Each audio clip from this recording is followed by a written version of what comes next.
Hello, everybody. I'm hoping that you can hear me. Can someone just confirm? Just a little Yes, we hello. can. Excellent. Thank you, Amanda. Okay, just give a few seconds for people to join. People are spilling into the room, which is amazing.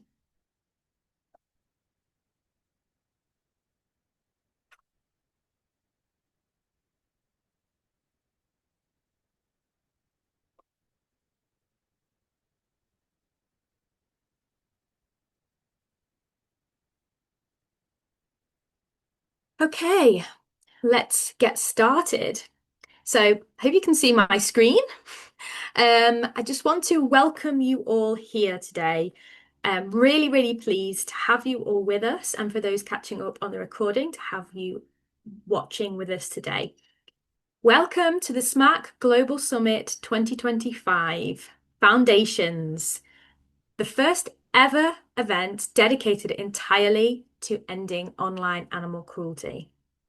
Over the next 2 days, we'll align on the facts, we'll learn from experts, and leave, hopefully, with practical steps to reduce animal cruelty content online.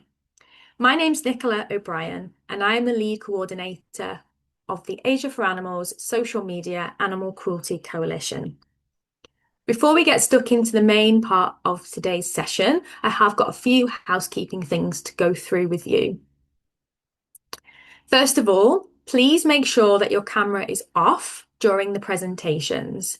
This is because some people joining us may be from areas where they don't have a very strong internet connection. So if you can turn off your video, it can improve their streaming experience. And here is the instructions on how to do that. Next, please can you change your name to match the one that you registered with so that we can see who has joined us today.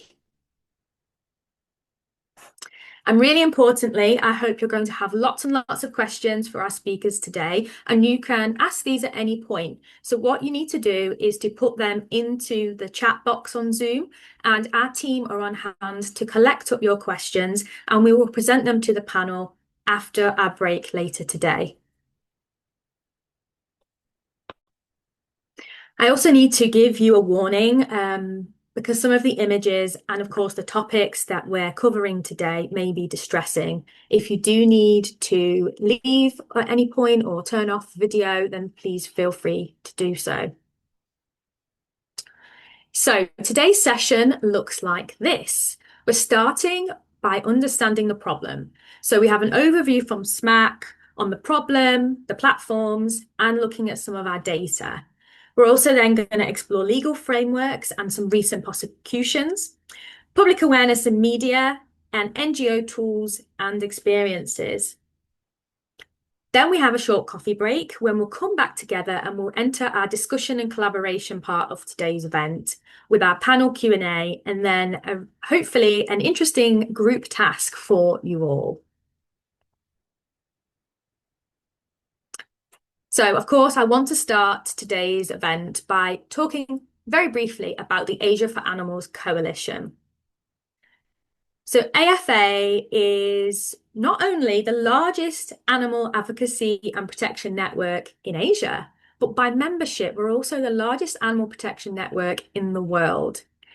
We have 27 core members representing a diverse array of animal protection and advocacy organisations, as you can see on this slide. In addition to that, we have over 400 member organisations who have joined our free to join network, and I would encourage you to do the same if you're not already one of our members. At its core, AFA was set up to unite voices for animals in Asia. We help organisations collaborate, we provide a platform to share resources, knowledge, and experience. And we're also a central point of information for networking. As many of you know, the movement to help animals is stronger when we're united, and by working together, we can be more efficient and have bigger and better impacts for animals, which is what we all want. AFA also has a number of working groups and programs which cover many different types of animal protection issues. As you can see here, these range from our policy coalition through to our disaster resilience coalition, and then, of course, the social media animal cruelty coalition.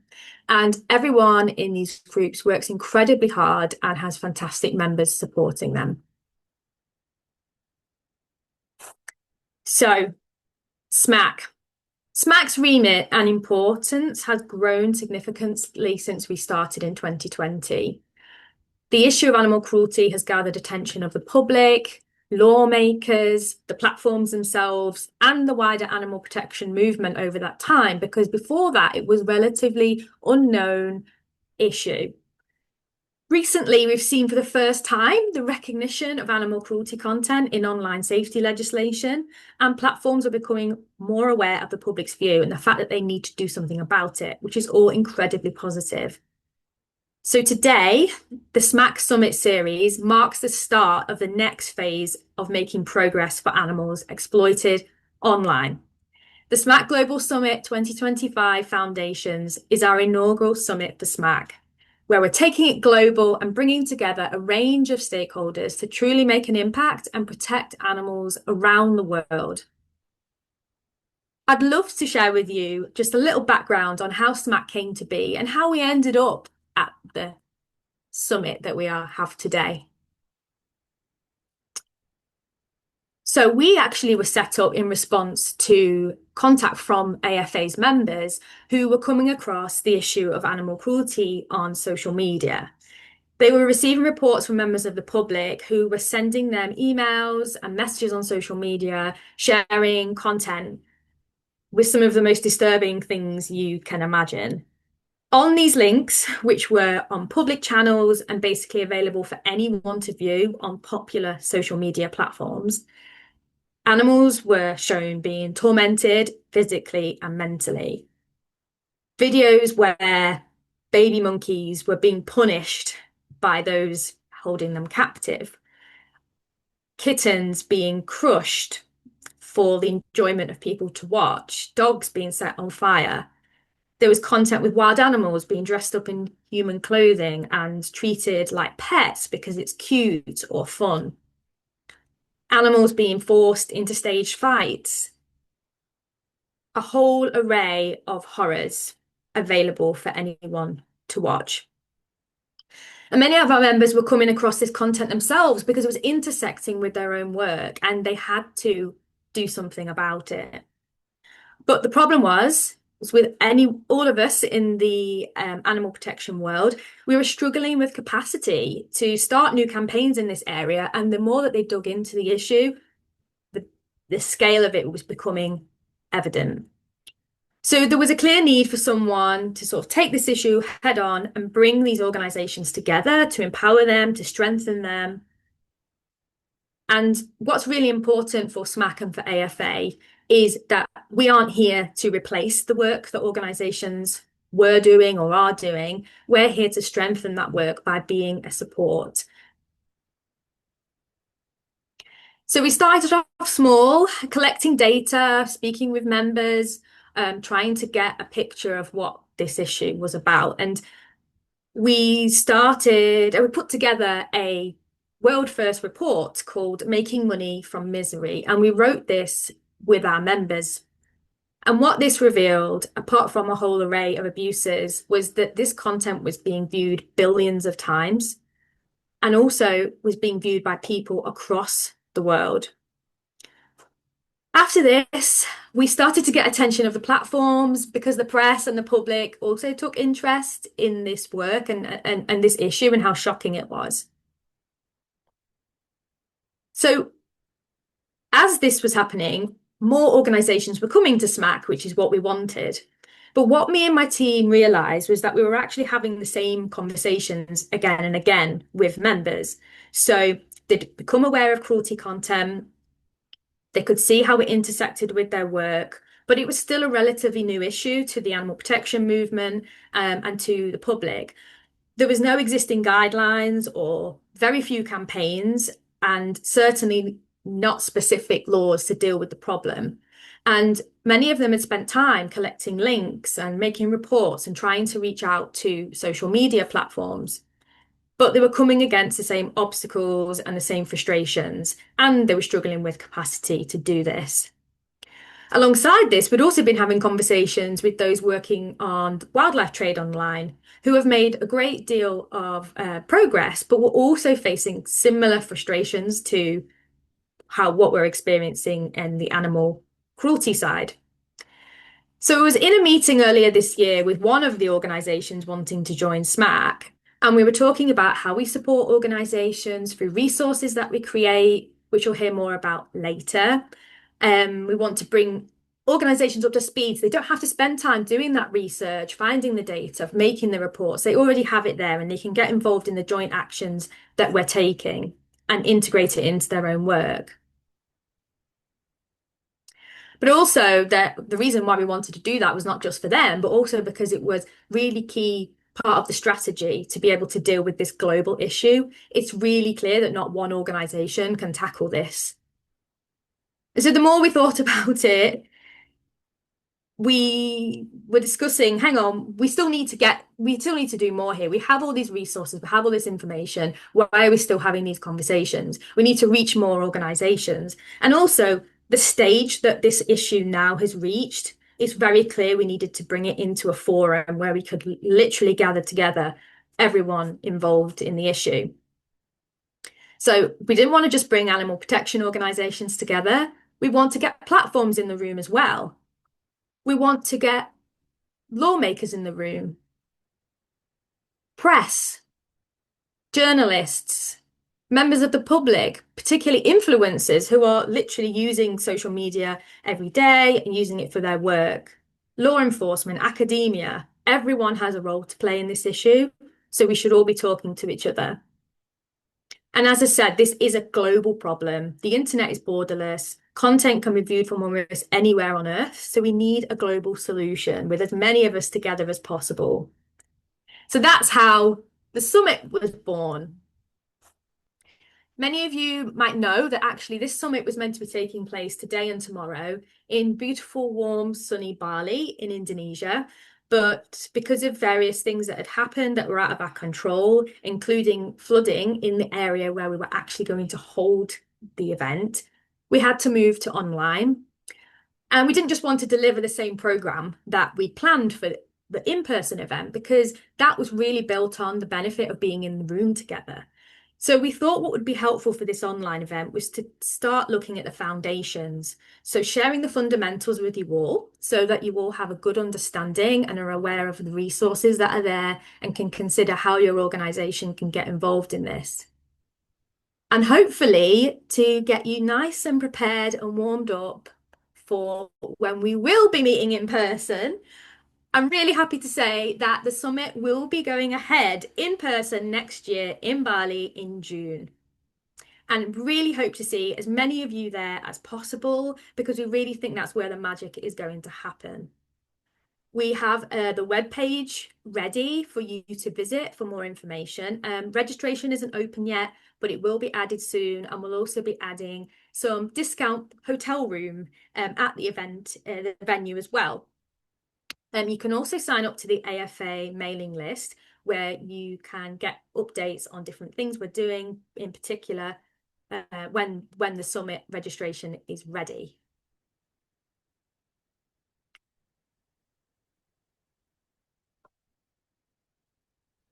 So let's look at today. Day one is mostly built for NGOs, but it is open to anyone who's interested and who can help.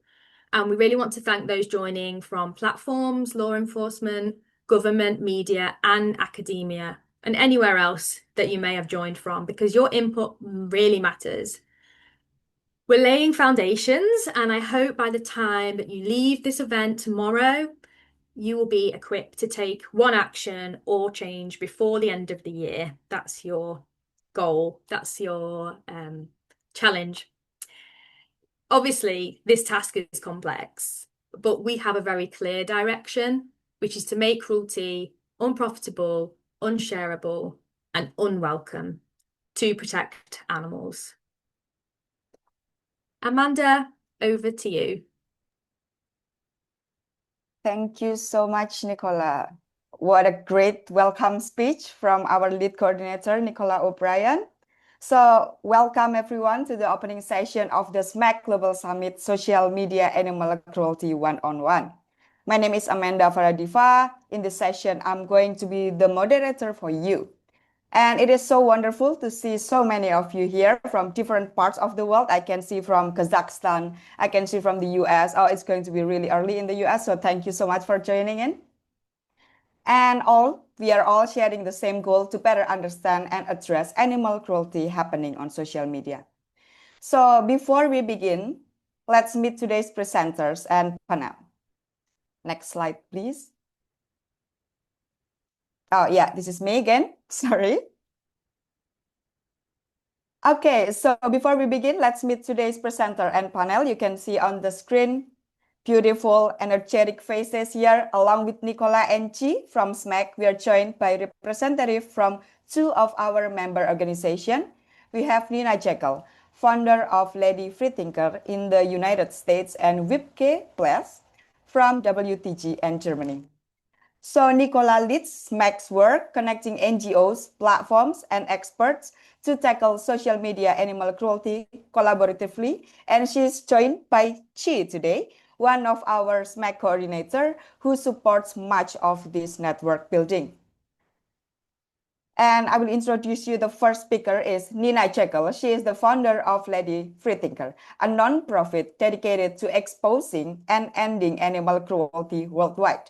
Her work includes monitoring and reporting online abuse, supporting law enforcement with evidence, and she's been featured in major outlets, including the New York Times, BBC, and National Geographic.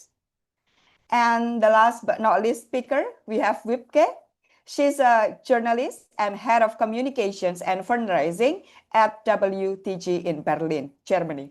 And for over more than 5 years, she's been leading campaigns to raise awareness and push for an end to animal suffering for clicks on social media.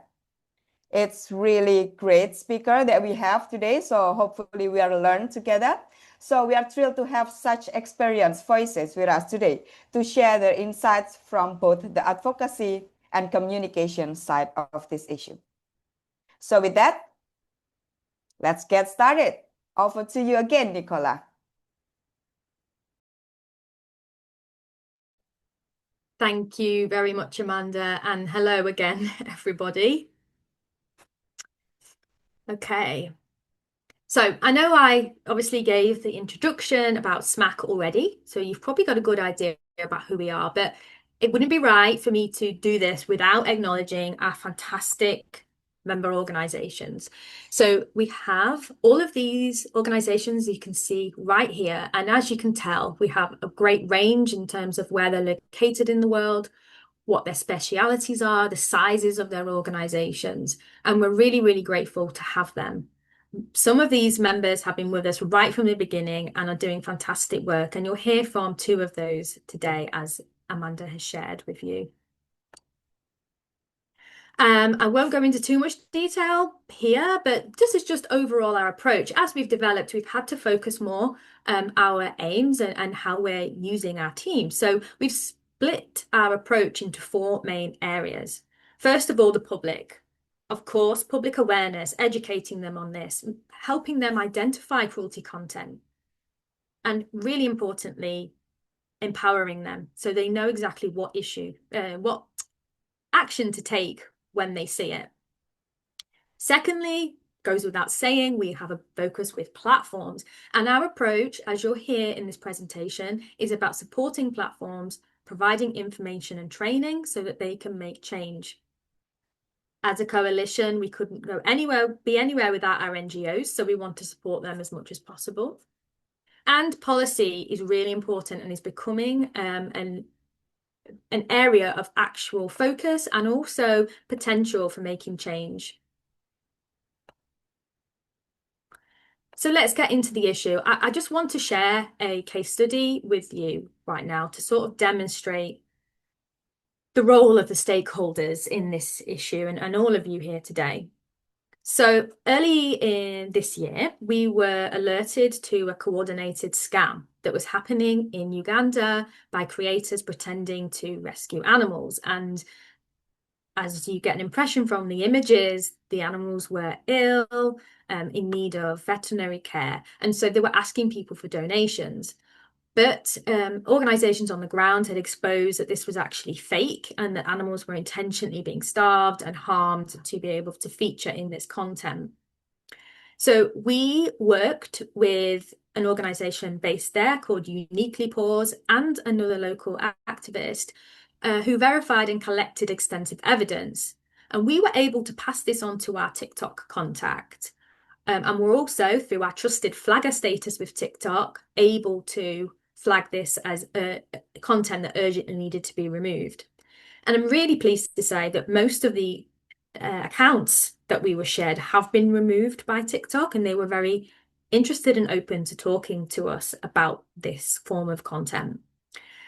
On the ground, Uniquely Paws and local advocates have been spaying and neutering animals for local people and also stray animals to reduce the number of animals available for these scammers to find and exploit. And there's also involvement in law enforcement and ongoing investigation. And as I say, the reason I'm showing you this is because this is real life. This is something active that's happened. It's one of many. Again, you'll hear other examples today. And it shows the different roles that stakeholders have and how we, the platforms and organizations on the ground, have worked together to start to make change on this issue. So you've probably got a good idea what animal cruelty content is by now, but this is our definition.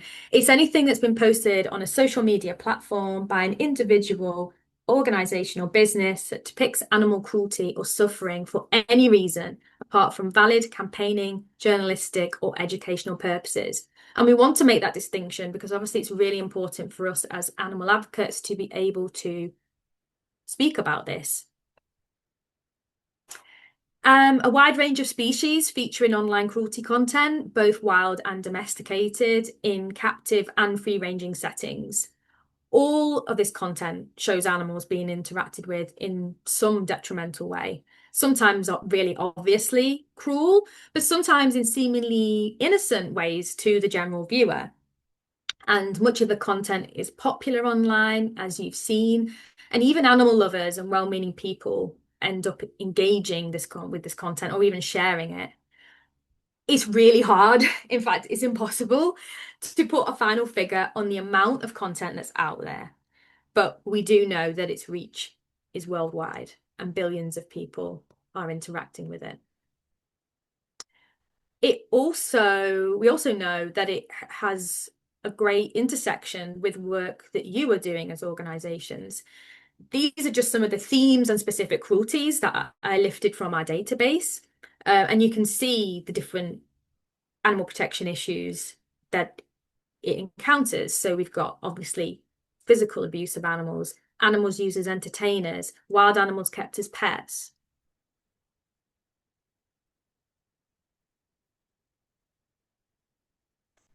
And one of the major concerns about this is that abuse is becoming normalized. The depiction of animals in unnatural settings or being treated or interacted with in harmful ways can be seen across this content. And the biggest risk here is that it's normalizing it. So people think that they can do this, that it's an appropriate way to interact with animals. And that undermines your educational work, NGOs. For people, you out there trying to teach people the right way to interact with animals, our relationship with animals. This is directly going against that. And increasingly, there is really shocking, damning evidence, as you'll hear about later, that social media platforms are becoming spaces where animal cruelty is organized locally and globally, and the groups can often be operating secretly. They are creating content and they're charging people for it, people that want to watch it. They're even creating some of this content to order. So you can say exactly how you want animals to be harmed, and they'll film that for you for a price. They're also pretending to be animal rescuers. They're taking donations from the public. And with being social media as it is, popular content can be monetized, which means that they're earning money from all the engagements on their content. So I thought I would just share some of our data. This is us analysing the data from the whole of 2024, which of course is not the whole picture, but it does give us some insight into the situation. So we had over 83,000 links from last year, with 80,000 of these directly reported to us from the public. And shockingly, over 87.5% of these links were found on Facebook alone, which is owned by Meta. Along with Instagram and Threads. So that's really, really shocking. And the top cruelty themes were monkey hatred, physical abuse of animals, and wild animals kept as pets. And when we dig deeper into around 2,000 of the links, we had our volunteers collect more detailed information. We found similar 50% from Facebook, 16 cruelty themes, with the top being animals used as entertainers, physical abuse to animals, and wild animals kept as pets. And all of these links were reported to the platforms, but only a third of them were removed. Often we saw infant animals being exploited, and the most targeted groups were primates, dogs, and cats. And from a conservation perspective, around 12% of the animals were on the IUCN list, including endangered species. So let's get into social media companies. SMACC has chosen to positively engage with social media platforms to encourage and assist them to make changes, because if they can make a change in their policy and they're a worldwide platform, it can have far-reaching consequences. This doesn't mean that SMACC will not apply pressure or speak out against platforms when we need to, but overall, we're seeking cooperation. We're clearly very early in the stages of these relationships, but we have had a number of successes as SMACC and also the wider animal protection movement. I'll now share a brief overview on our process, but Wanaya is going to go into this in much more detail in tomorrow's session. So, instigating contact. We need to be able to find the person that we need to speak to. So we do this through using our amazing network of 400 organizations to send appeal letters, or we try to get connections to be able to speak to people within the company, any way we can to start the conversation.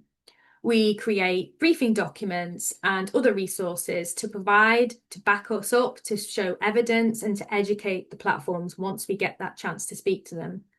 Of course, we have a number of meetings. This is not going to be solved in one report or one conversation. And we're trying to come up with things that they can do, that we can support, that actually brings about real change.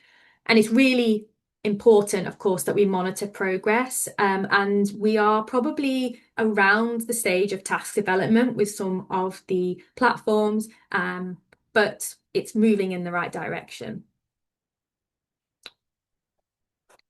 So now let's look at some of the challenges of working with platforms. The policies are usually focused on physical violence. Psychological abuse is rarely considered or named specifically in policy. So different forms of stress, shock, arousal aren't necessarily captured.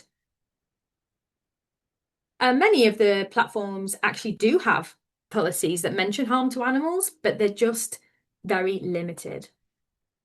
There's often also a lack of clear definition, so they don't define what's actually meant by animal cruelty. And often it doesn't extend to what's happening beyond the video. So the conditions the animals are kept in, or whether the animal should be in that situation in the first place. We often find contradictory statements and exceptions. So policy may prohibit animal suffering or mistreatment, but we do find examples of that.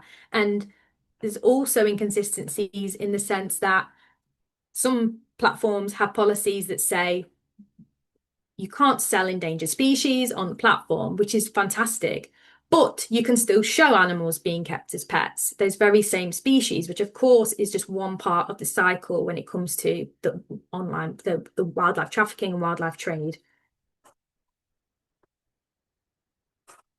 We find that we have fragmented enforcement. So failure to enforce policies, inconsistencies, some is removed, some isn't. And a big thing for SMACC is that we get a lot of feedback from the public that they're frustrated because reporting doesn't seem to get them the results that they want. And finally, poor maintenance of policies. So some platforms have brought in some policies, which again is great progress. But what we find is that as time moves on and creators find ways around those policies or change the style of how they're creating videos, then the policies may not be capturing it. The moderation may be failing. So it really shows that part of our work with them is not just about getting them to make change, but also keeping that up to date and keeping it effective. So as I said, we have made some progress, and I'm really proud to say that SMACC and other organisations have been involved in some key change on some major platforms. SMACC has working relationships at the moment with YouTube, Meta, and TikTok, and they've all made changes in their policies. Meta and YouTube have specific policies now about fake rescue content, which was something that didn't exist before animal protection organisations started getting involved. And all of these you can find in their policies online. We've also had a standout relationship with TikTok. And if any of you came to the AFA conference in 2023, you may have seen TikTok giving a talk, and they attended the event as well. And that, again, was something that's never been heard of, and I think shows a real change in the tide on this issue. We were really happy to be able to help develop the Animal Welfare Safety Centre, which is a world first page on any social media platform.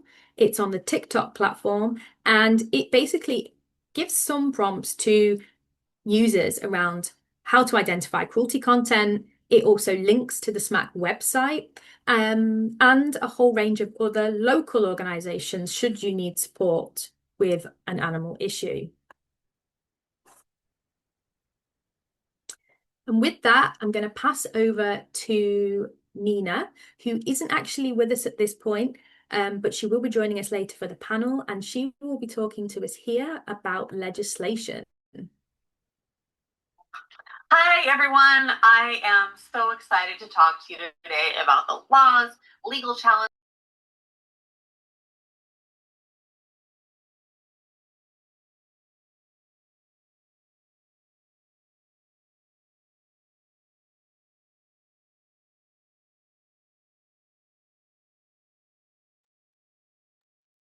Sorry, Nicola. The audio is not working. Yeah, I think you accidentally hit the mute. Yes, perfect.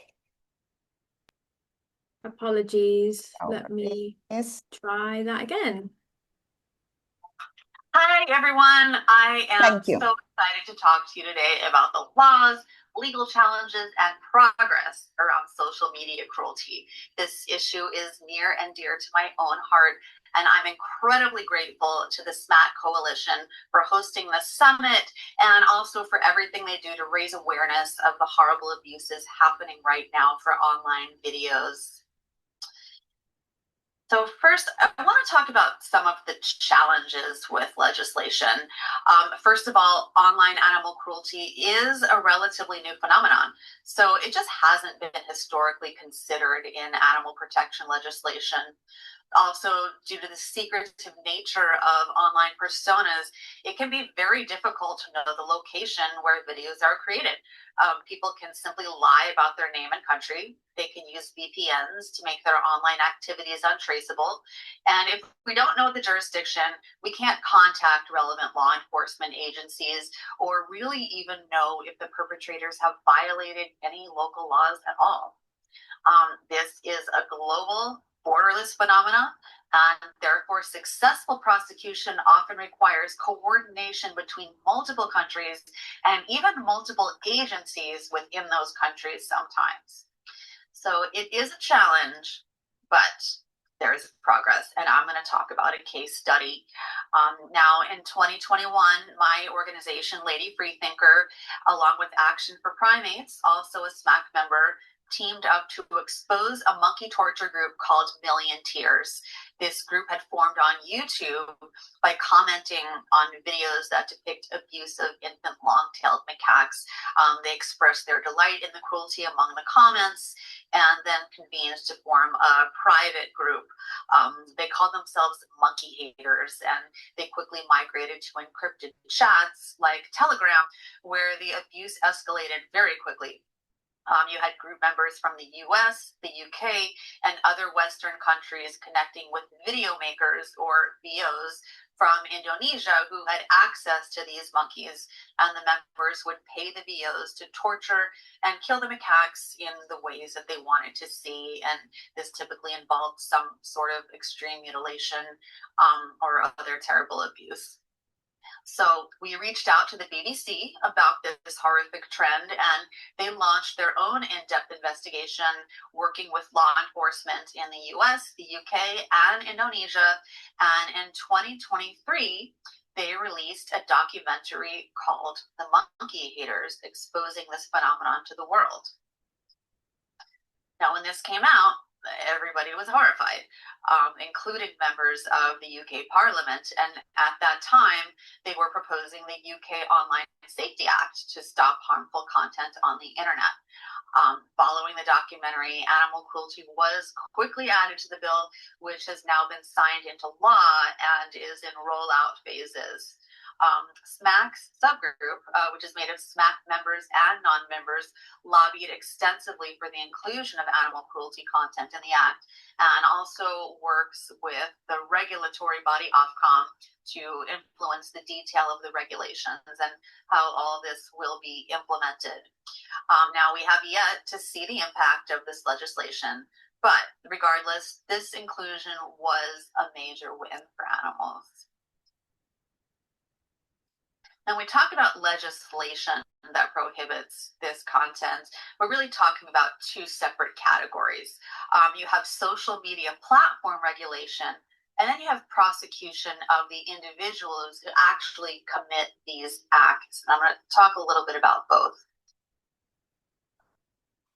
So regulatory legislation, of course, we have the UK Online Safety Act, which heavily focuses on regulating content harmful to children. Animal cruelty content is considered priority content, and enforcement can include fines, criminal action, or suspension of that platform in the UK. It can also include prevention of UK-based advertisers and internet service providers from even working with that platform. Then you have in the EU the Digital Services Act, in which platforms must remove illegal content. Now, illegal content is not strictly defined, but the EU has given some guidance that if something is illegal offline in a particular member nation, then it's also illegal online in that member nation.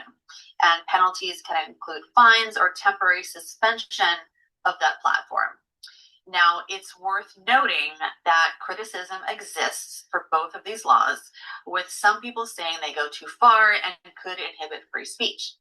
I have to say, I've never heard the argument that animal torture qualifies as speech, and I've never seen this component attacked specifically, but broader free speech concerns, as well as pushback from the social media platforms themselves, could affect the rollout and enforcement of these laws. So we'll just have to wait and see.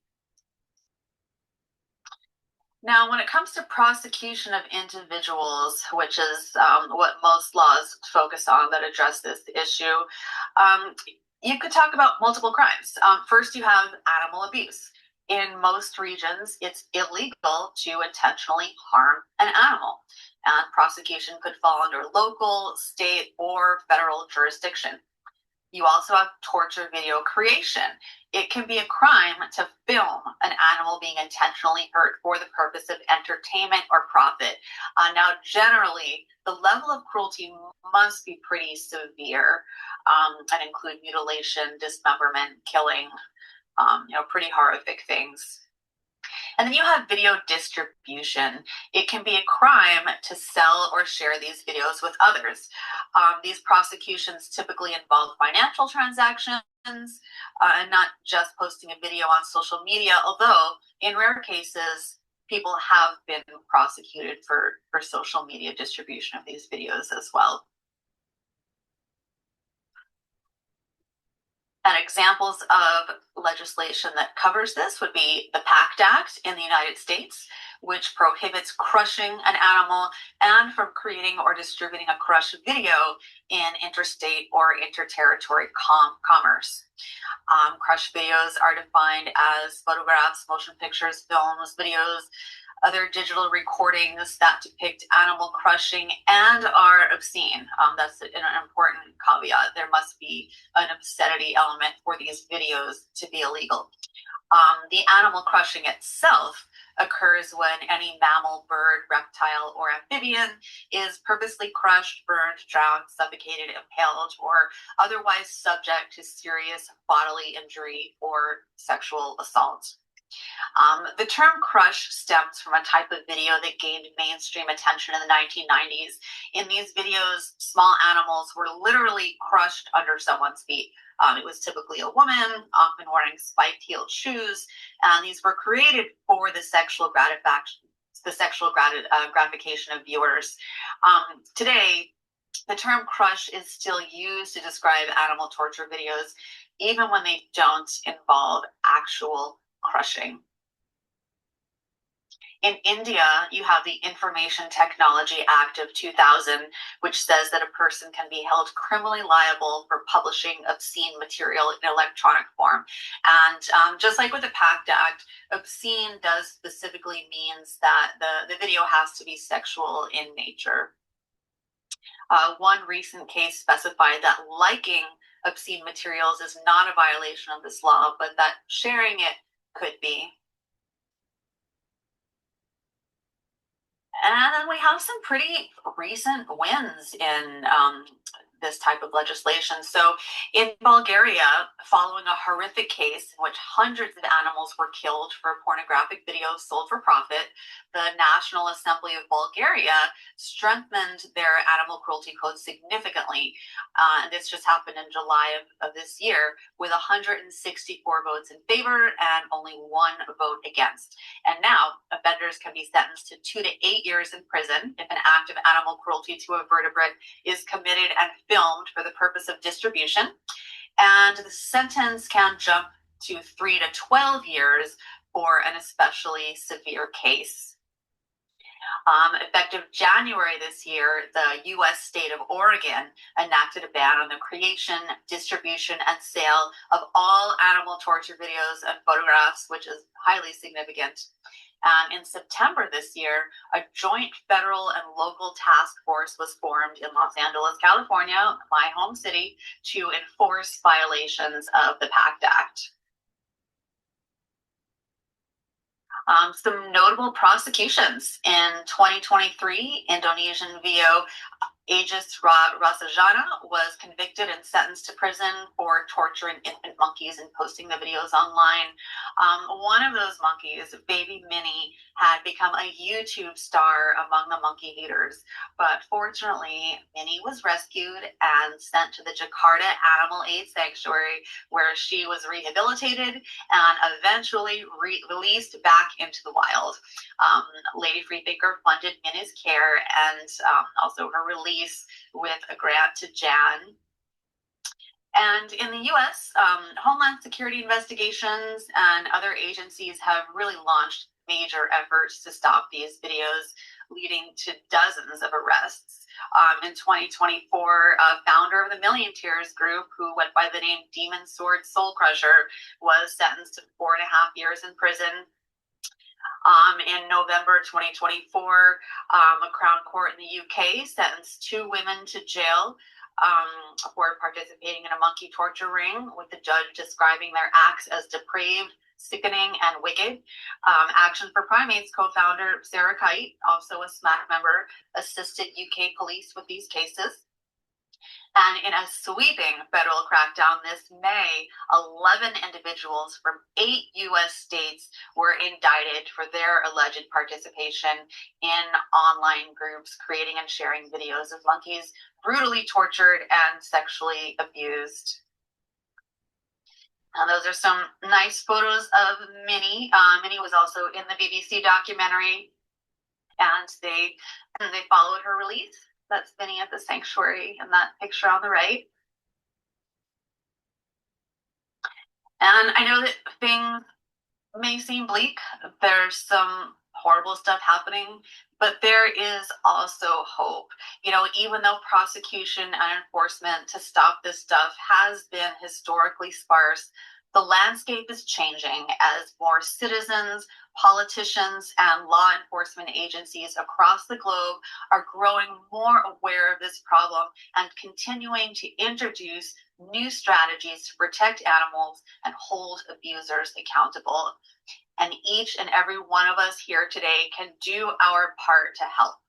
You can report these videos when possible, and please support policies aiming to end this horrific trend. Thank you very much.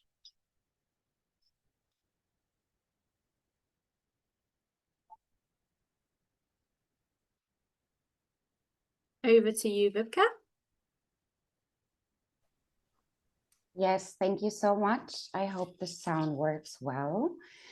I'm so glad to be here. And first of all, I want to express my biggest appreciation to everyone at SMACC and behind the organization of the summit. It is such an honor to be part of it. Thank you so much.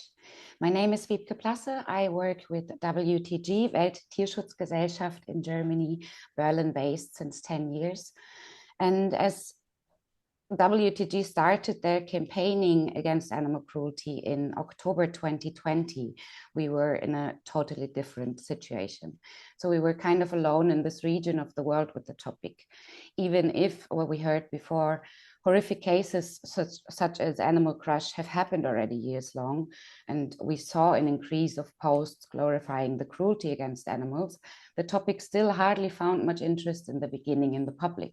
We have heard it's a niche, it's a small problem, it's not so important for a bright audience. But from there until today, this has changed massively. And that wouldn't have been possible, especially on the global scale, without A, SMACC, and B, you, the public. So we are incredibly thankful for the correlation and proud to see that much interest in the topic today in the summit, because every individual who wants to end the cruelty is of such great help. Thank you, everyone. So in the next 15 minutes, I'm going to focus on you, the public, and our work with public and media to end to achieve our goal of animal cruelty-free platforms. On the next slide, you can see that it's actually simple. So we tell it over and over again that the way to achieve our goal is that, first of all, it is up to everyone to be able to recognize animal cruelty as what it is on social media. Then it is important to know how to respond appropriately, to speak in actions that directly leads to SMACC's 3 steps. First, be aware. Second, do not engage. And third, report. Let me get into the details here. The first step, be aware. From our experience and what you've heard before also from Nicola, it is a main problem that animal suffering on social media often goes unrecognized. It easily seems like a cute picture or a short video. There are many hearts being collected in the comments or positive comments. So the positive emotions lead to the result that people don't see animal cruelty as what it is, because cruelty often lies behind that, and not every post is obviously animal cruelty. Therefore, our work in campaigning focuses a lot on raising awareness by providing information and exposing issues. Our goal is to enable people to define when there is an animal suffering. So in this, we're targeting both the social media users that are scrolling through and consuming the content, and those who post themselves. On the next slide, you can see some of our examples how we do that. On the top, you see illustrations that we work as WTG in Germany, and we get often the feedback from media and individuals that these examples help people a lot to learn where cruelty begins and what cruelty is without seeing it directly. So we don't have to display it also. And therefore, they understand the full range of cruelty. We develop guidelines which lead in German, unfortunately only, but whoever's interested finds all the information there. The SMACC websites keeps all those information also English in English language, and you can find many other helpful tools, such as Ask Yourself videos and all those spotlight reports that are focusing on specific examples of animal cruelty and how to identify it. So whenever you see any possible critical animal cruelty on social media, our position is always the same. You always have to decide in favor of the animal. So the next step is very important. Do not engage with that content, with potential animal cruelty. To understand why no engagement is important, it is very important to know how social networks, how social media works, and how algorithms and the underlying structures work. Shortly said, it's a numbers game. So social media algorithms are technically driven with only one goal. They push the most relevant posts. So it is seen by more and more people. That means anything that seems to attract attention gets boosted, even the worst of the worst and the animal cruelty. So it doesn't make a difference if you leave a thumbs down or angry face emoji or a comment linking to animal welfare information. As soon as you interact with that content, you share it, you save it, you view it, or you comment it, your actions are counted as interactions and you're feeding the algorithm. On the next slide, you can see actually quite impressive what is going to happen when you feed the algorithm. So it doesn't differentiate between positive and negative interactions. It only decides over popularity based on engagement. This means the content is spread, and if it's monetized with advert, it could even mean more money for the content creators and the animal abusers. So the main thing to understand and always keep in mind is that any form of engagement, I know I'm repeating, but it's very important, makes it spread. That's why we never get tired to say, do not engage in any way. You don't want to become part of the problem, even if you mean it well. And you have to pause before following your emotions when you see content like this. Respond always with the goal to help stop animal cruelty on social media. There's only one right action on that, which is reporting. On the next slide, we reach the third step of SMACC's 3 steps, which is the reporting. So it is the best tool the public has right now for tackling cruelty content, and almost all platforms offer it. By reporting content, we have the chance to remind the platforms of their responsibilities to act over and over again. Most networks offer 3 dots at the top or the bottom of the content to report. You can choose, for example, cruelty against animals, or even specific content such as fake rescues, as Nicola explained before. SMACC has prepared many helpful tools for reporting. For example, how to report videos, which lead you through those different social media platforms and show you step by step how to report. Also, together as SMACC member organizations, we run the Reported Week once a year to combine our efforts and to keep the platforms busy that day. So unfortunately, there's a little reality check needed here. Everyone who's into reporting already, and many member organizations and individuals know it takes time, a lot of patience, and it often comes with disappointment. So we often experience that reporting does not work the way we want it to. So reports don't lead to the content being deleted or the channels being closed because it does not violate the platform's policy. Understandingly, it's very frustrating and many lose faith in reporting, but we still need that activity to be done. As you've heard before, the community guidelines are the problem, and they don't include animal suffering at all, or just at a very general level sometimes. So the content moderators, or as more often seen, the technical solutions behind the reporting, who are responsible for the react on that report, don't function well if the guidelines are not leading them to it. So it needs better community guidelines and a strict implementation. And SMACC and members are working intensively on that to make the platforms act. But until this is not done, we need you and everyone in the public and who's using social media to support in this with reporting, even if it's often disappointing. So yeah, the tool is less than perfect on many platforms, but right now it is important as said, and it is way more than just a few clicks. It is one of many important pieces in the puzzle. And it is our chance to show platforms that we don't want the animal cruelty on it. We can prove that animal cruelty content is an issue to the public. We find it important and we want to highlight that we don't want that content on the platforms.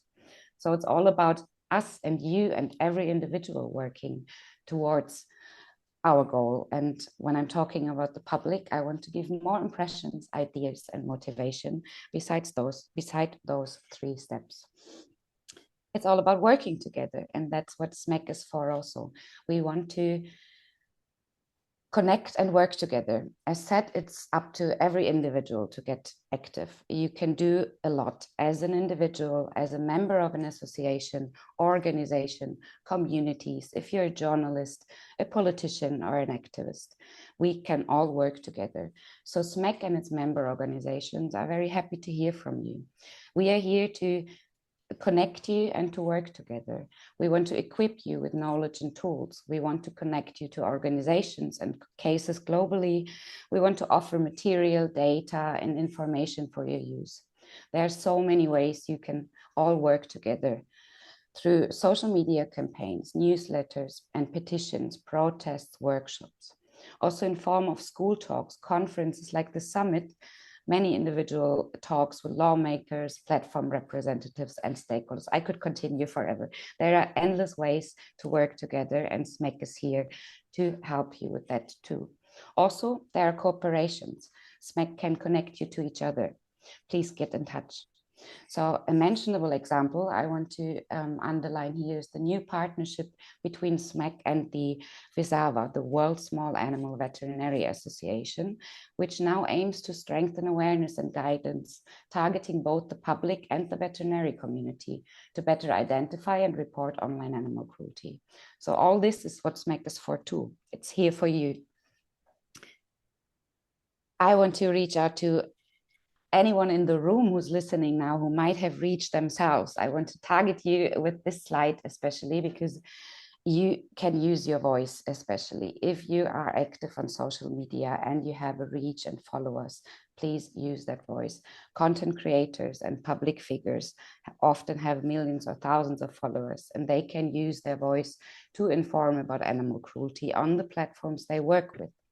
The 3 examples on the right side of the slide are from Germany and from the last weeks, and it shows that we can reach million followers of the content creators that are directly targeted from user to user, which is very trustworthy information about animal cruelty online. So it's a huge chance to increase the public pressure on platforms to act also. Content creators play an essential role for platforms through ads and the monetization of their content. So we also need you to demand more actions from platforms. And this is what we are here for too. On the next slide, I want to give you a direct idea what to do now or after the summit. So I'm really pleased to present the SMACC's new public-facing brand, SMACC Global. It has been designed to engage public social media users to more effectively reach with education and inspiration to tackle cruelty content. These channels are brand new, and you can find us on Instagram, Facebook, TikTok, and YouTube. And we also have a dedicated China presence on WeChat. So if you start to get active now, you can screenshot the slide or directly visit those pages right after the summit. Also, I want to recommend you to visit the SMACC website after the summit.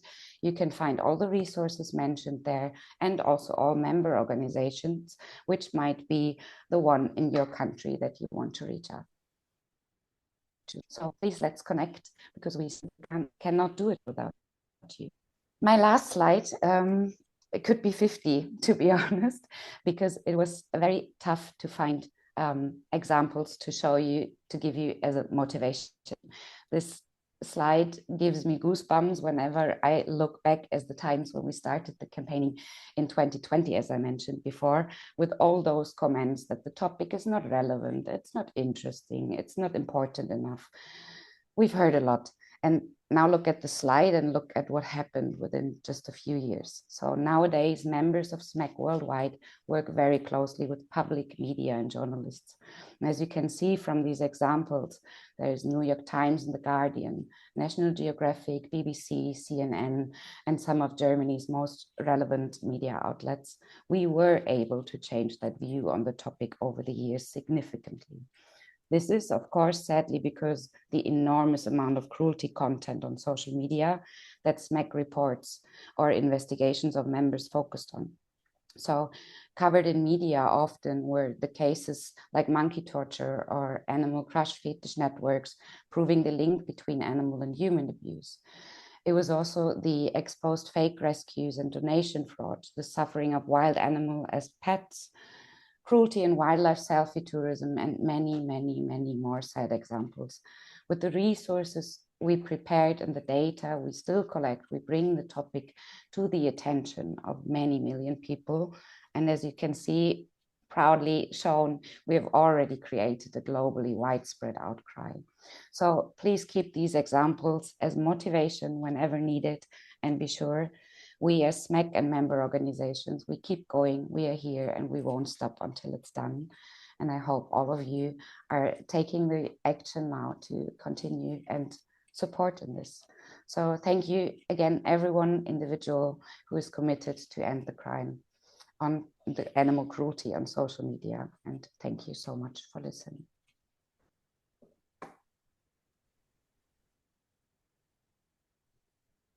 Thank you, Vivka. Hello, everyone. I'm Chi. I hope you can hear me well. I just want to say, I see a lot of questions. They're all really great ones. We've collected them all and we will address them at the Q&A session. So thank you again. I'm Chi. I'm the coordinator at SMACC. It's just really great to see everyone here today. Now that we know the online animal cruelty is a widespread issue, around 4 in 10 people say they've seen such content online. So the supporters of the public, they often contact NGOs, but many of them are just unable to address them, or they just have to turn it down because it's not their area of focus, or they simply lack the capacity. So this is where SMACC comes in. We help by providing tools, ready-to-use materials, and network support when you receive such inquiries or encounter this content, while also offering concrete actions your supporters can take. So I would like to walk you through some of the resources we have created. Next one, thank you. Just to support what Vivka just said, first, understanding the issue, its forms and its impact is essential to effectively combat online animal cruelty. So we provide these 5 in-depth reports that highlight some key trends in animal cruelty and reveal the suffering behind viral content. These reports are powerful tools for advocacy, education, and policy change. You can simply access and download them at our website and crueltyonline.com/reports. I believe the link will be dropped in the chat. So most reports are already available in several languages. And if you need them translated or localized into your own language, don't hesitate to contact us. Next one, thank you. So SMACC offers guidance to help your team navigate the issue. This information for animal welfare workers document helps organizations understand the seriousness of online animal cruelty and how certain behaviors might unintentionally contribute to it. It's like a quick reference guide to help your team engage with the issue right away. Next one.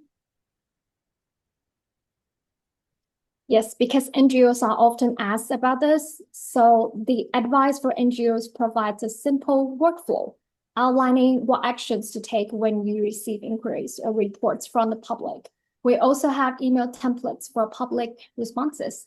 These are not on the website, but you can contact us if you would like to have them. Next one, thank you. When it comes to public engagement, consistency is the key. SMACC provides materials and guides to help NGOs educate the public and encourage their action. You can find these in the NGO Toolkit section on our website. The toolkit includes documents, images, and videos, all downloadable and ready to share with your supporters. This includes steps to stop online cruelty. This will soon be updated to the 3 steps Woodcock just shared. And how to report videos and ask yourself, why is this cruel video series, etc. You can even add your logo to these materials to match your own branding if you wish. Thank you. Next one. SMACC references. Yes, this resource is for those who wish to explore further. We curate a collection of news articles, research, books, and other relevant materials on online animal cruelty. We regularly update this database to keep you informed. We can just go to the reference page on SMACC website and click the links you're interested in. Next slide, thank you.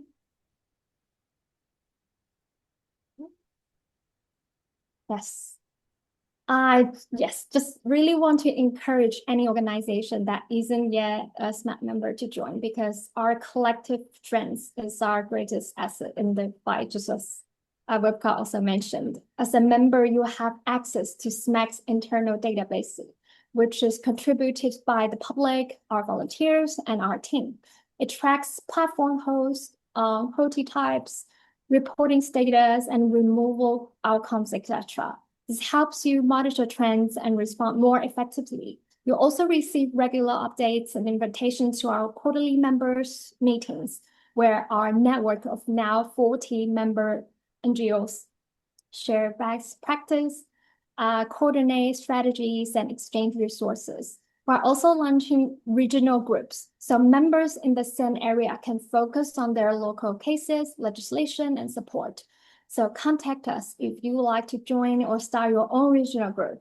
SMACC also maintains active communication with social media platforms, as you already heard from Nicola, on behalf of our members to escalate cruelty cases and advocate for stronger policies. We organize roundtables and meetings for members to engage directly with these platforms. Just visit the AFA website to learn more about joining us, or complete the form we've just dropped in the chat, I believe. So next one, please. Before we wrap up, one last resource I want to mention is Compassion and Balance Asia. It's free, self-paced well-being course for all AFA members, created by AFA and Just Cat Dulce. It's designed to help animal people manage stress, compassion fatigue, and burnout, especially for online animal cruelty content when the progress is not as fast as we want to. You can learn more at agentforanimals.com/CIB Asia. So this is really just a very simple and quick overview on what SMACC has. It's an ongoing process. We really like to hear from you, and thank you all for being part of the movement. Please reach out to let us know how SMACC can better support your work in ending online animal cruelty. Thank you so much.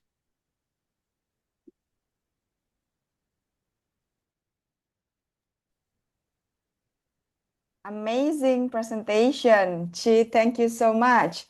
Wow, that's a lot, and it's actually like really hopeful about, like, you can see like what you can actually do to stop this and to understand more about this issue, and also like how can SMACC help you. So before we move into the Q&A session and our interactive session later, I would like to pause here for a moment. And many of you may already have come across animal cruelty content, maybe through your work or maybe even just while you're scrolling online. So I would like to get a quick sense of where everyone here on this issue. So please take a moment to click on the poll. You can see it on the screen. Please, everyone, just choose, are you brand new to the issue, or are you aware but not active yet? Or are you already doing something about it, or you are already quite active? I'm just going to wait. We're going to see the diversity here. And it's totally fine if you're like really brand new to this issue, because this issue is new and it's keep developing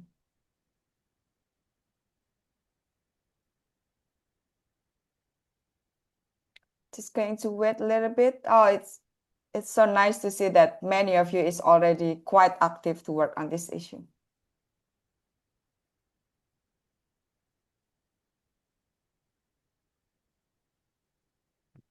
All right. So 60 people filling in the poll. And also everyone is dropping a lot of great questions. And then after the break, we are going to answer all their questions. So thank you so much. And if you still want to just jot down some questions, just please do put it on the chat.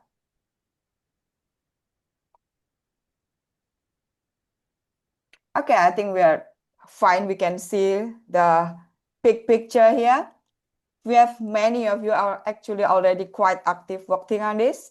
And some is doing a little, some is aware but not active, and few of you actually brand new to this issue. So in the interactive session later, we are going to put you in a group. So it's going to be a mixed position. I mean, you have like a lot of knowledge. Some of you doesn't really understand. So it's going to be good sharing session. And at the end also, we are going to have a short discussion with the expert, with the panel, with the SMACC team here. So yeah, that means that we can really learn from one another. And we will come back to this reflection later in the session.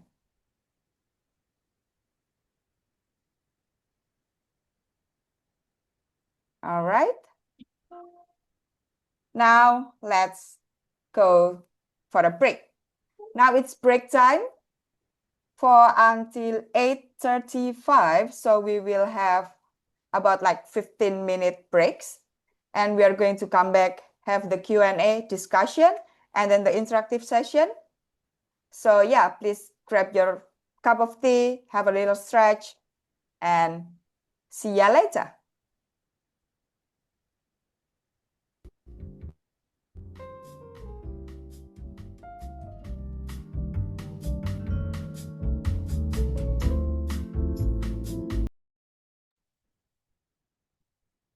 Welcome back, everyone. Hopefully everyone is more energized and ready to the discussion session with our panel speaker. We have Nina here.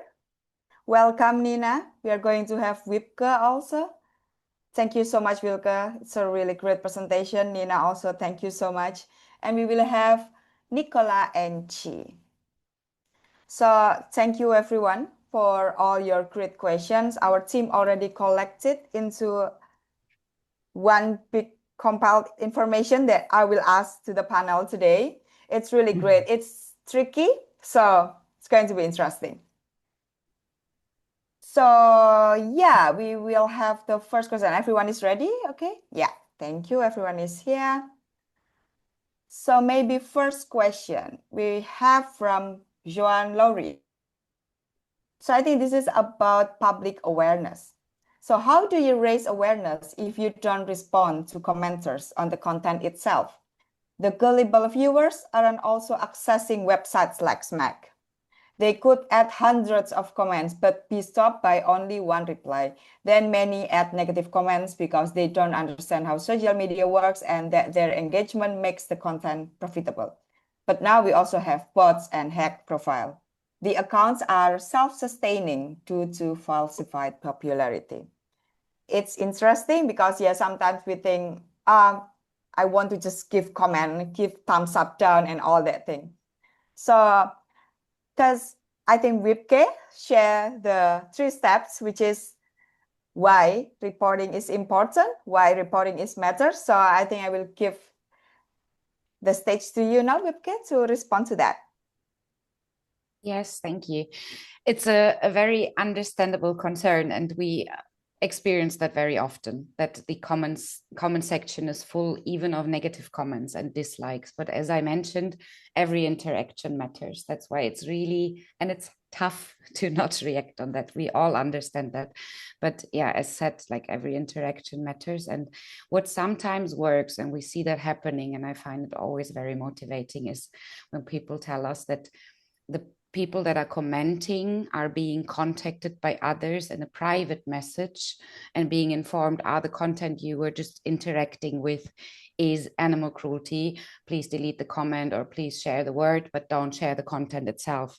So you can work with screenshots or with direct messages to people that are commenting to educate them, but don't interact directly with that content. I think that's the main message. Of course, that requires a lot of engagement and activity. We understand that not everyone is able to invest that much time, but every step is important, and only if it's the reporting that's the most important. So there's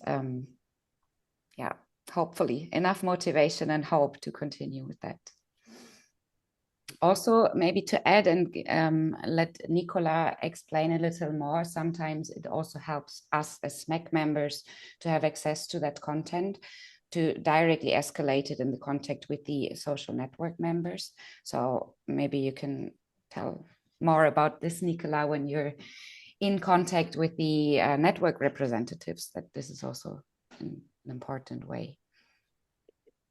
Yeah, I'm happy to add to that. So again, as Vibke says, like completely 100% understand about the desire to speak to people. That's what we do on social media, and to use the opportunity to share some information. I think how I look at it is there's so much animal cruelty content out there.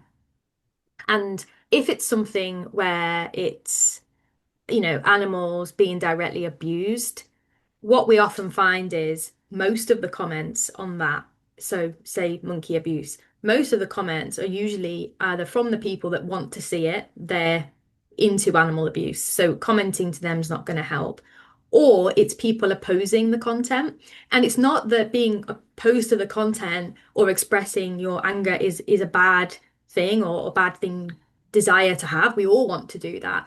But actually, it ends up just becoming this engagement with these two groups that are opposing, and there's not usually going to be a positive outcome through that. If it is something that's real graphic, disturbing content, then that ideally needs to be dealt with by an NGO or law enforcement or whatever, if it really is in that sphere. The other kind of content could be, say, content that doesn't look as cruel, so maybe wild animals kept as pets.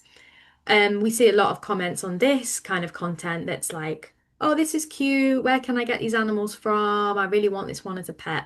And sometimes people want to reply to those ones and say, actually, this is abusive. And you could see that maybe you will comment and someone will say, oh, I didn't realize that. Thank you very much. But that comment and that kind of content it's lost in amongst all the other comments that are there saying, yes, this is good, we want this, we think the animals are cute. And so there has to be a more effective way of dealing with that. And like Vibke says, maybe that direct contact is actually the most effective. And a lot of people that want to comment are really invested in it, as individuals wanting to do something about this. So hopefully you can give that a go as a tactic in terms of directly engaging, which is often most powerful than, just sending a quick message on a social media thread. In terms of the platforms, this is going to jump into our questions about reporting. That is how algorithms work. More engagement, it gets boosted. They're not checking everything. They're not seeing that someone has put a post that says this is animal cruelty, so they're going to take it down. The way that we have that communication line with the platforms is through reporting, which we know isn't perfect, but like we said, it is the tool that's available right now. Yeah, I think that's like literally saying like the 3-step, the importance of be aware, and then don't comment, don't do anything, don't engage, and then report. And when Vibke said about direct contact, I think also maybe share the SMACC Global channel. If you want to know that this is why this is not good because of this, and you can see everything from the SMACC Global channel. So yeah, and I think actually Nicola already saying that's actually the two-way conversation that we can have with the platform is by reporting. And actually from 5 video, 3 video is being taken down by the platform eventually when you report it. So Yeah. And when you say about screenshotting, Wipke, I think it's also like related to one of the questions here. About my fear around reporting and content removal is whether the videos in the datasets are archived and shared for the purpose of law enforcement. So animals may be able to be rescued. When you get this report, are videos archived and available? So I think it's about like, what if the animal cruelty content, and then we are trying to find the animals or the perpetrator for the law enforcement side, like such evidence. What if the content is gone? This person is asking that they are fear of it. So I think maybe Nina can answer, like, how are you going to deal with that? How can you archive evidence? Are you going to maybe use screenshot, or is there something that you already do before? And like, why reporting is still important? Sorry, go ahead. Yeah, no, absolutely. That's a great question. And gathering evidence is a critical component for crimes that are punishable by, those laws that address crush videos or animal cruelty videos specifically, or if you know where the abuse is happening, local authorities might be able to step in and rescue an animal. I will say, sadly, that's pretty rare. Um, it's more often that these abusers get away with it right now, although obviously this coalition and all of us here are working to change that.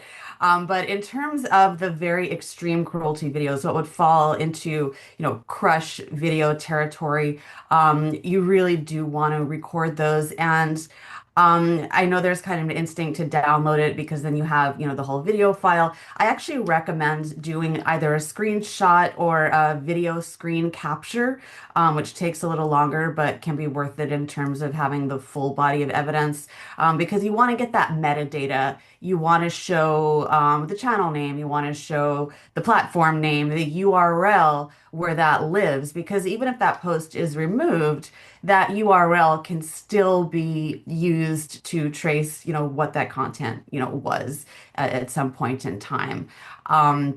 And depending on where you live, you might be able to send that to your federal law enforcement agencies who work on, crush videos specifically or animal torture videos specifically.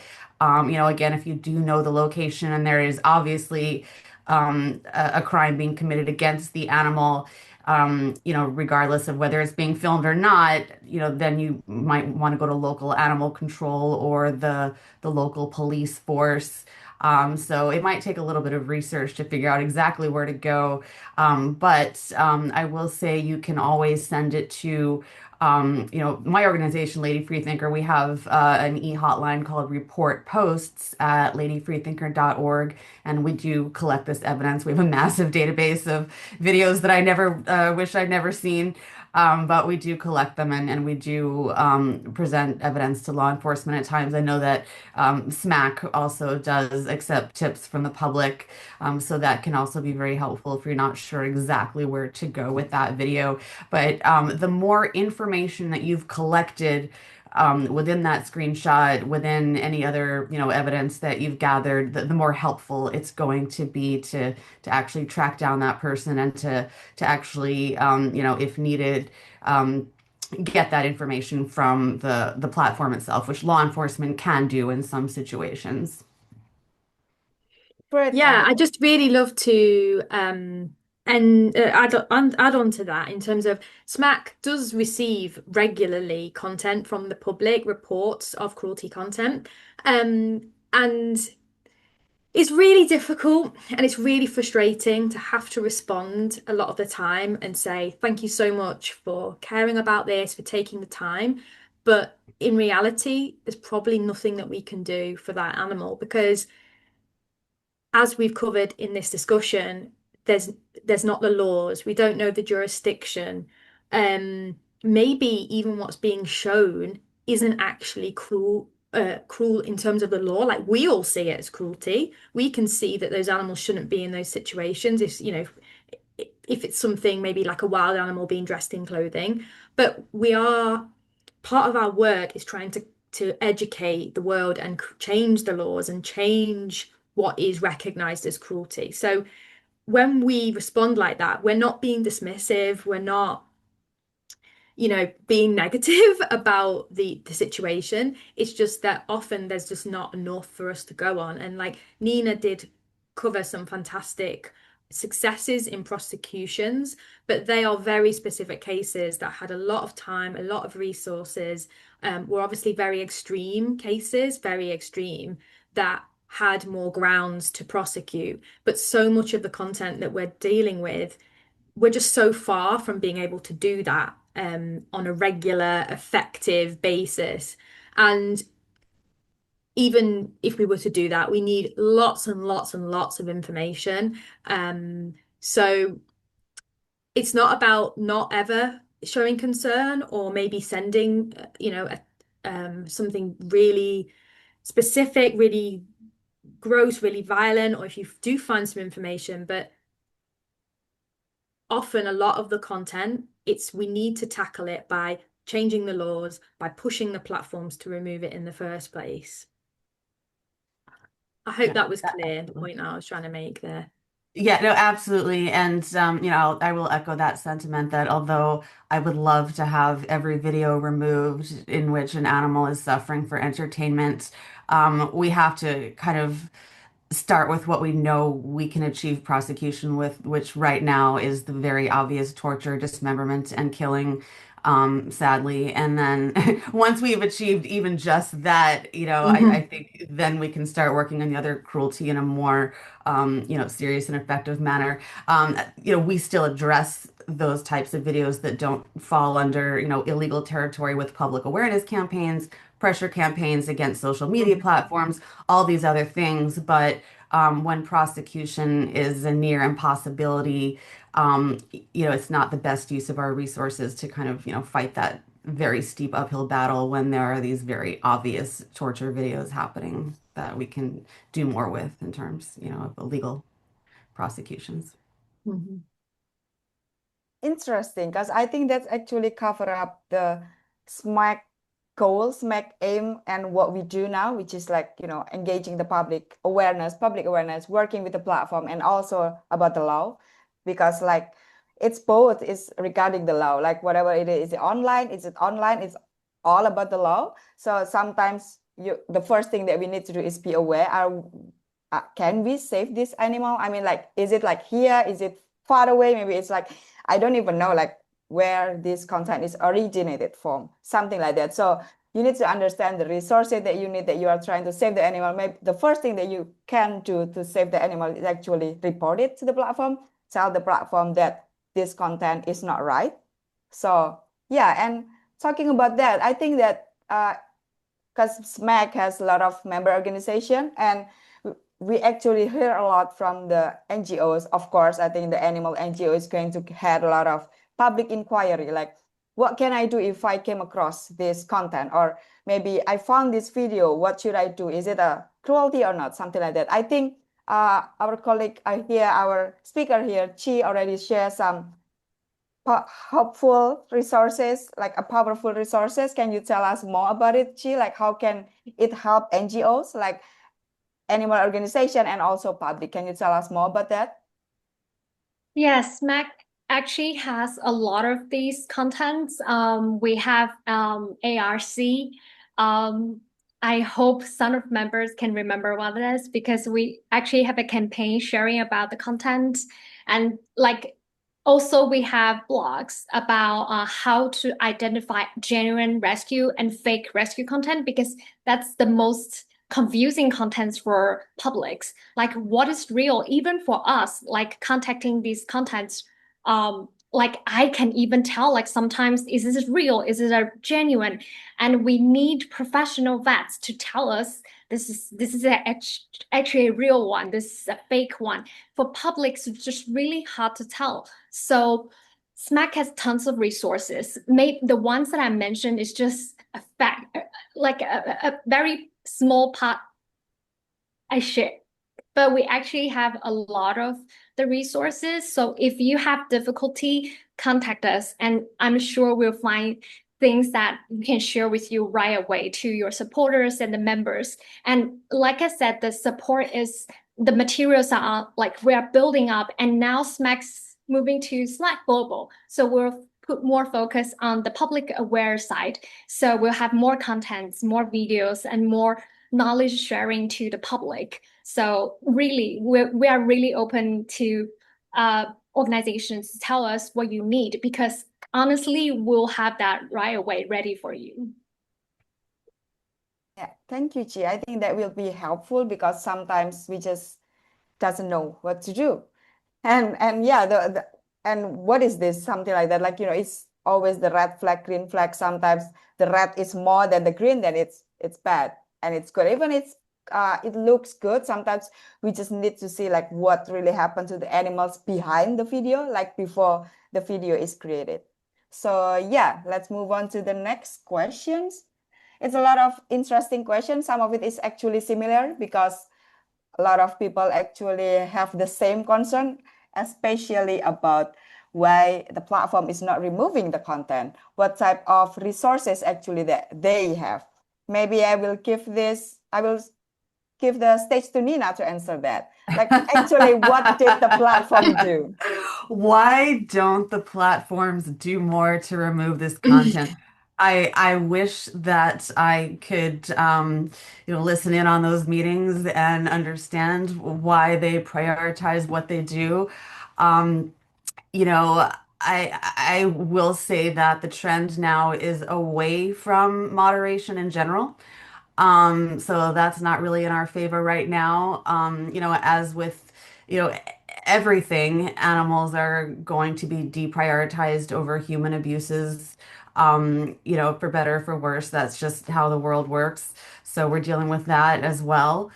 Um, these are for-profit companies that are, I would say more concerned about pleasing their shareholders than looking at their quarterly statements than removing animal cruelty. I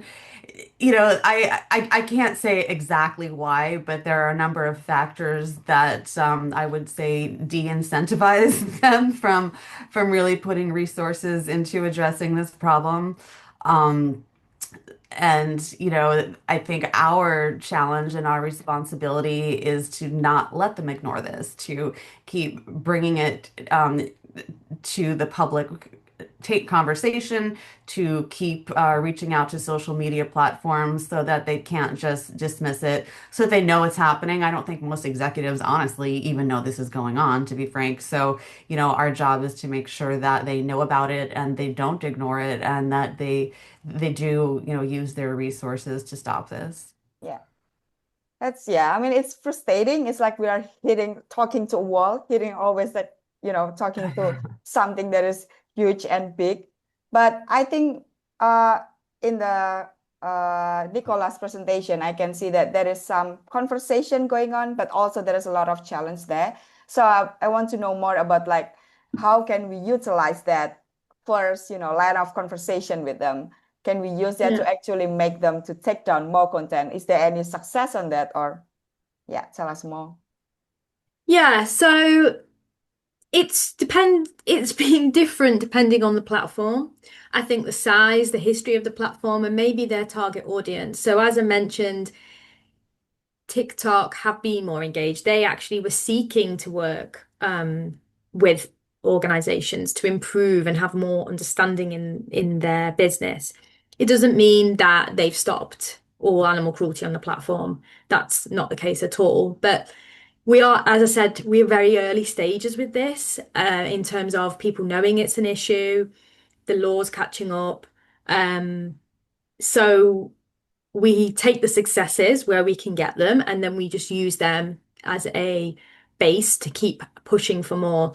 I think something that's come up in some conversations with platforms is it is, as Nina said, it's not really their top priority. So they may have meetings with us, which is great because they're willing to give some resource to the issue. But then it's once it goes back into the wider business and priorities and whether they want to spend their team sat, trying to figure out policies and analyzing what impact that might have on their business, because animal content is huge on platforms, as we all know. I'm sure we all engage with different kinds of animal content, all good stuff, I hope. So there's that. I think, so I've lost my train of thought now. Um,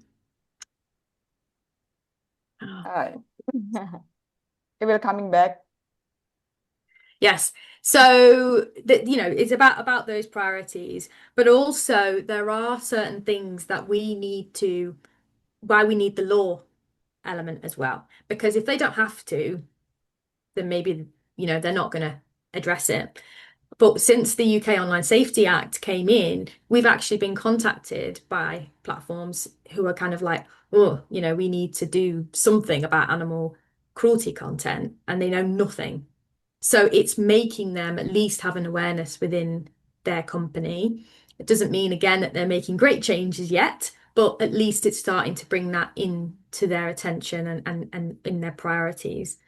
I think we're also up against the fact that some things are still seen as quite normal in society, like maybe primates being kept as pets.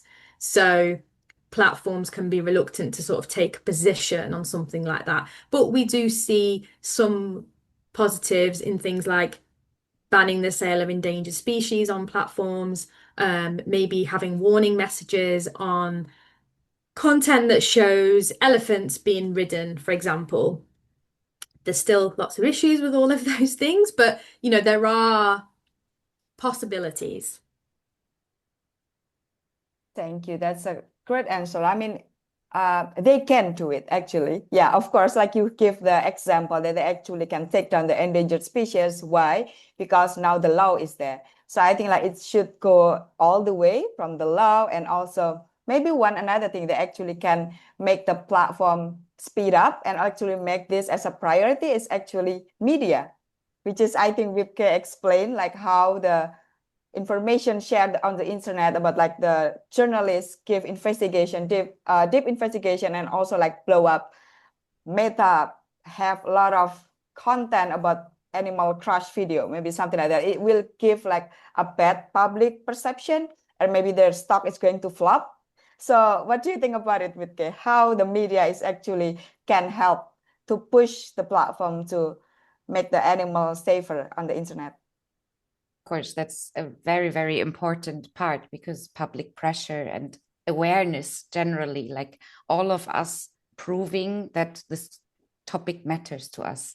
And we all have the goal of a social media platform that we can use without the concern of just cruelty content popping up every second. And we have to underline that every single person, every individual, including journalists, media, whoever. So we work a lot in this in the campaign, because it's in the end awareness and recognizing what animal cruelty means, where it starts, what is problematic. I think we focus a lot, of course, because it's very shocking, on those very extreme examples of animal crush and monkey torture. This made it to public because it's shocking, but there is least shocking things happening on social media also. And it's all our responsibility to get aware there, to continue to talk about it. And then I guess without every single person and the public as said, a very important role in focusing and the pressure, generally it won't work. So it's endless diversity and variety of animal cruelty, and it's a long way to go still, but yeah, important. Yeah, it's a marathon, and when it's a marathon, we need to always hand in hand with everyone. Like, Exactly. if I'm tired, you can go, and then I will go after you. So I think we're moving together is the best idea. So I think there's a good in chat here. Mass education is also important. Recently in Indonesia, there is a viral video of juvenile elephant being used for a ride in a zoo in Indonesia, and the netizens are aware that it is wrong and can push pressure to save zoo. I mean, I'm just thinking that this is a good example of how social media can actually be used for good thing. And actually tomorrow we are going to talk more about that. That actually we want to tell the platform, okay, animals is good for good content. So if it's not good content, and we will tell you what is not good content, so I think they should take on that. And I think SMACC and all the members with the Lady Free Thinker WTG already doing well on it. So yeah, I think we are on it with all the questions. We have so many questions here actually. Can I just add something to that, Yes, Amanda? please. So, you know, a theme that comes up is people feeling frustrated because reporting doesn't work or they want to comment on content.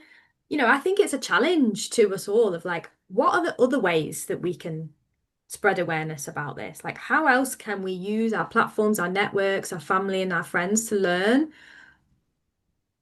You know, like education, mass education. Can we get something else viral? Can we go for something else that's teaching people about cruelty content so that we're doing it more on a larger scale rather than trying to maybe comment on something that each individual person and or post that we see that's showing animal cruelty. There's rooms for all kind of sizes of tasks, different tactics, but let's, you know, come up with some other creative ways that we can reach people and at least tell them this is even an issue, because still we find so many people don't even know that this is a problem. We're still at that stage. We still need to do that work. Exactly. Well, there is one good, important question actually. How should NGOs protect staff from vicarious trauma when monitoring cruelty content? I mean, I think everyone here are already working on it with animal cruelty content online and also maybe offline. So how can you keep your staff sane? I mean, because you're always like losing hope for human because of that. So I think one NGO that keep up in my mind is maybe Lady Free Thinker. Can you tell me, Nina, how do you tell your staff to keep on, working on it and not losing hope and all that? Yeah, no, absolutely. So, I mean, first of all, the really horrible videos are tracked in, I would say spurts. Like there's nobody who's just constantly watching videos of animal torture. While we're working on a report, there's going to be a data gathering stage where, yeah, people are going to see some horrible things. At Lady Freethinker, I have an unlimited time off policy. If anybody needs to take a break for any reason, whether it's for personal reasons or because they just, have to stop looking at this stuff, that is always okay. No questions asked. And I, encourage people to use that policy. Um, and I think that you also really have to showcase the happy stories and the wins. Yes, we are dealing with really horrific torture, but at the same time, there are a lot of animals who are being helped by, some of our other programs, like our grant program where we help local rescuers. So, I'd like to showcase those happy rescue stories and show the happy goats jumping up and down after we helped, provide them with a barn and things like that. And I mean, actually, it's really the same as with our public communications as well. You want to balance out the horror with the hope and show that, a lot of animals are being saved. And in reality, even though the cruelty is so terrible, it's happening to a relatively small percentage of animals out there. So, I think. I mean, me also being an employee who has to watch this stuff, one thing that helps me is to remind myself that there are so many happy animals and to give my own cat a hug and a kiss and have her in my lap while I'm looking at the worst of humanity, so I can, see a happy, content animal, and it helps my psyche. I'll say that. Yeah. Mhm. I think when every time we have a meeting, it's always a cat popping up and a dog Yeah. popping up. And we always just like, yeah, this is like the one that keep us sane. Yeah. Right, right. I think also like Chi mentioned the Compassion in Balance program that we have. That's a resource there, and it's amazing that we can offer something like that for free because we don't always have money if you need someone extra to speak to or have support in that way. One thing we also do in the team is we say you can watch the videos, if you're having to watch something many times, maybe with the sound off. There's been also some research, I think people who have to like look at child sexual abuse images of like looking at them in black and white. So there are kind of practical tips of ways that you can reduce, I guess, how vivid the content is if you're having to view it again and again. And we do encourage speaking in the team, and understanding because, we all understand. It's hard. Again, I think it's a marathon. It's a long way to go. So yeah, there is one last question, I think, which is it's about NGO support. So this, I think it's important also because like a lot of animal cruelty content, it's online, it's on social media platforms, so it's globally. So you need to communicate with people in their language. So sometimes people will ask like, how can I understand this issue if I don't even know, I cannot read that thing. So how can how can NGOs share materials, translations, or example with each other? I think like what it means is like how they can help to translate the materials maybe. So I just remember WIPK like one time, not many time actually, the organization, because the organization is in Germany, so they are trying to translate the materials into their own language and share it. Now, I just want you to share some of your experience, like, is it easy to translate and why do you need to translate? And do you think that it is more effective to translate that into your local language?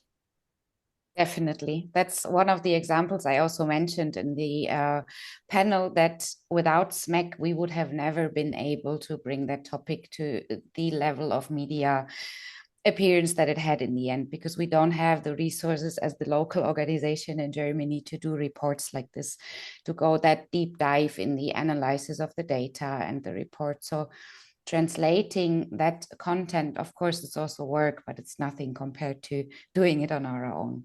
So that's a great way to reach media here and to reach the audience, like definitely.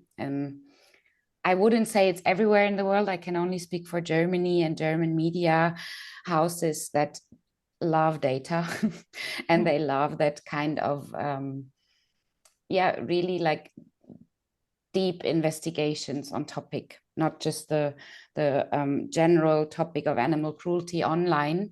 They really, we're working with those reports intensively. So that's definitely a recommendation for every organization who's member of SMACC or wants to support that topic, to use the existing data and reports and work with them on their local level to all add on to the global awareness from each country, definitely.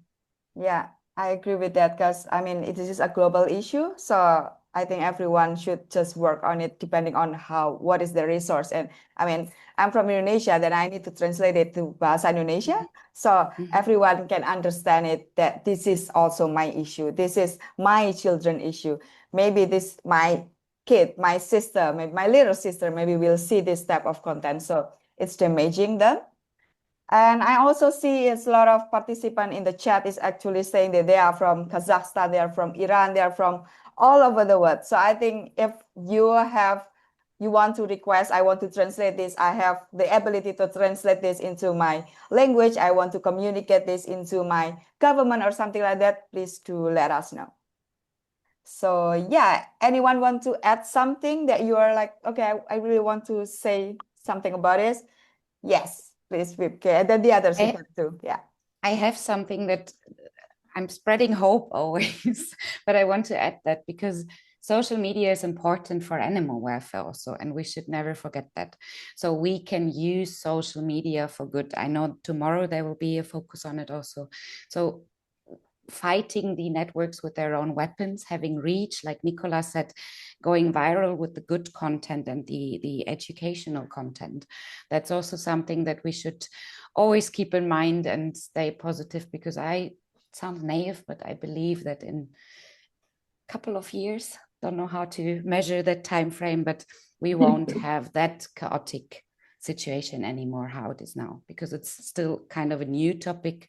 And yeah, we should all keep up the hope that we are working on something that will sustain and build better platforms in the context of animal cruelty. Hope Thank in you. the end. It's important. It's a long way to go, so we need to hope and action. Anyone else want to say something? Maybe Nina? Just on that topic of hope, I will say, I remember in 2021, the first time I saw a baby monkey torture video, and then all of a sudden they were coming and there were more and more, and it felt, I mean, beyond hopeless. It was just despair. Like, is this ever going to end? It was relentless, an onslaught.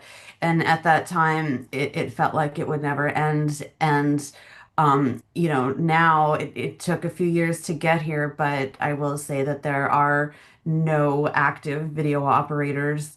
Dozens of people are going to prison for this. And, yes, these videos are still being shared on social media, which we're working to stop.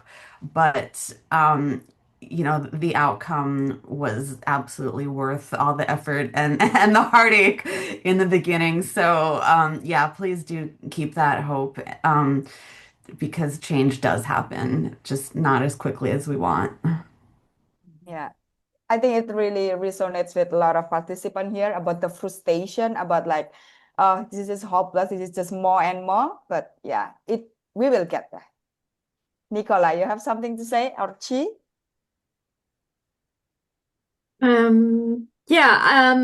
Just on what Nina said, I was really keen to put in a slide with just that picture of Minnie because, it is a rare case that can happen at this stage, unfortunately, but it's also an amazing outcome. And there's obviously the thing that is guiding us all with no matter what we're doing on this issue.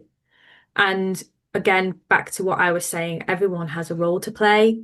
We might not have the perfect roadmap yet of how to do this. It is a huge issue, and there's so many different elements to it. But that was why we wanted to create the summit. That's why we created SMACC, but it's why we're creating the summit so that we can get everyone who's invested in this issue and has energy and capacity and passion to do something about it. We can come together and come up with plans and progress on a scale that we need to make change. And I'm really, amazed we've had over 100 people joining us today. We've got tomorrow as well, and then we've got the SMACC Summit next year. So it is all really exciting and really promising time for this and a future for the animals as well, I hope. Yeah. Thank you, Nicola. Chi, do you have anything to say? I think I said all I wanted to say, but I saw a comment. Someone said that he saw content in his local platforms, but the sources are not shot in his country. It's shot in other countries and shared. It's the same thing in other countries in China also. So this is really a global issue, but we also need regional support, and that's why we have the SMACC Global and also regional groups. So please just contact us if you have ideas and you want to work together. And I'm just really grateful for everyone who's here to address this issue. Thank you, everyone. Thank you, Chi. I think that's wrap up of this session. So move on to the next session is a wrap up, and it's going to be from our lead coordinator, Nicola, is an information about tomorrow's session. Thank you, everyone, and over to you, Nicola. Thank you very much, Amanda. And yes, thanks to everyone for partaking in those groups. I hope that it's been really helpful for you. I know it's definitely been really helpful for SMACC. So, and I want to open that invitation once again of joining SMACC, but also whoever you are, use our resources. And we are, as we mentioned, wanting to focus more on public awareness and developing that and how we can reach more people. So, but also provide more resources and guides to difficult things like maybe trying to work on legislation, using the knowledge of our members of our network. because we're not necessarily the experts. It's the strength of the membership and everyone's individual experiences. And our job is to just try and facilitate bringing that together and sharing it so that we all benefit and ultimately the animals benefit, of course. So thank you so much for that. I think, yeah, before I go on to the feedback form, my other sort of reflections on today is that there is great value in coming together. And I know we've stressed that a lot. And it's very easy for us all to be caught up in the work that we're doing, but actually, on all the different issues that we're working on. But when we come into these spaces, we're learning, I've seen things that people are working on today in this space that I had no idea about. So if your organization or you are working on this, I'd be really interested to hear about what you're doing and have a conversation with you. So please do get in contact. Okay, I hope today's been a good one for everybody. And on that note, we do have a feedback form for you to complete.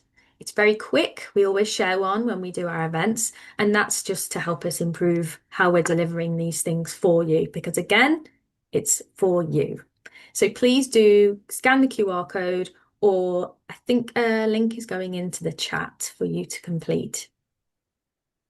Next slide, please. I also want to do a shout out to our funders who are supporting this event and also the summit next year. We are a charity, AFA, and we do rely on the support from our members and also donations from the public. So for the event, we really want to thank Humane World for Animals, Lady Freethinker, RSPCA and WTG for their fantastic contribution to make this event happen. And we should have a little slide in here, but if any members of the public want to make a donation to help SMACC, to help with things like the events, the resources, etc., you can go on our website and there's a nice big shiny red donation button for you there. And as I mentioned at the beginning, we do have the SMACC Global Summit happening 2026. So it's just another reminder, and we'll remind you again tomorrow. And we really, really, really want to see people in the flesh if you can. Next slide, please. So tomorrow, I hope you can come back because we've got another fantastic range of speakers and we're going to be digging deeper into some of the different dimensions of the issue. So we've got expert speakers from different organizations. We have a professor talking about human-animal abuse link, which I think will be really interesting. We've also got a influencer, Melody Kwan, who I believe is based in Hong Kong, and she's going to be talking about using social media for good, as well as having some of our members talking about legislation and policy in more depth, working with law enforcement, and we'll get into a bit deeper our work with social media platforms. We'll have a lovely break, and then we're going to get into some reflection and engagement with a big panel discussion and a Q&A. So again, you have another chance to ask your questions to our next panel of friendly, hardworking experts. Same time, same Zoom link, bring the same energy and interest, and we will be here for you. Thank you. Thank you so much, everyone. It's been a fantastic event.